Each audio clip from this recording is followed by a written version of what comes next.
sports broadcasting legend.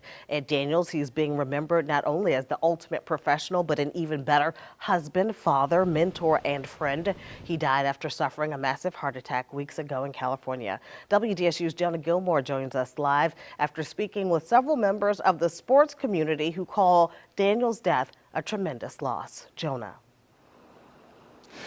Well, Gina, Ed Daniels spent a lot of time here at the Superdome covering the Saints, but he also spent time in the Dome covering high school football championship games.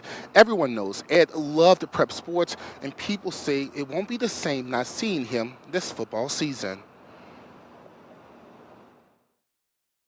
He just made you proud that you knew him. Who is a true titan of sports journalism. But he's going to be greatly missed. Legendary sports anchor Ed Daniels is being remembered as a giant in his profession. He'd go from a Friday night to stand up at 2 in the morning covering prep, to getting up early in the morning doing radio, covering college, going to Baton Rouge, driving back, covering the Saints, getting on a plane.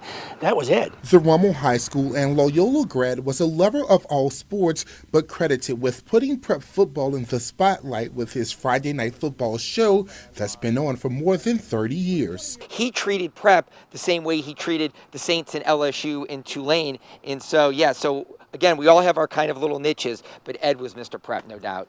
Jerry Phillips is the head coach at Warren Easton High School. He says it was an honor to have Daniels cover his team because Daniels knew Phillips since he was a student. Well, I was one of the Scholar Athletes of the Week, and did an interview, and we always kept in touch, man.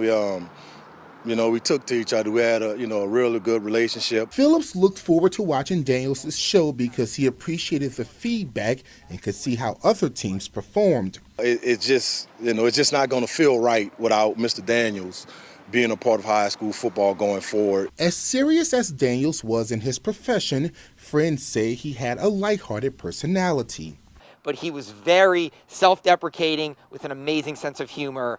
And he was always good to call me with, hey, Jay, what do you think about this team? What do you think about, how's the bowling team doing? Come on, Ed, bowling. Since news of his passing, tributes from major sports teams, colleges, and high schools have flooded social media. While he's remembered as a hard worker, those who knew him best remembers the man that had love for his family and faith. It was great to see that the later years in his life that him and his wife started to enjoy a little bit going to Europe. Ed and I talked about traveling more than we talked about sports. The sports world say his passing is a tremendous loss, but they will honor the man that meant so much to so many. Great man, great husband, great friend, great sports personality of New Orleans.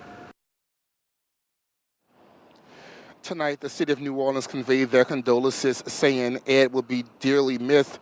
May he rest in peace. Ed Daniels was 67. Reporting live outside the Superdome, Jonah Gilmore, WDSU News.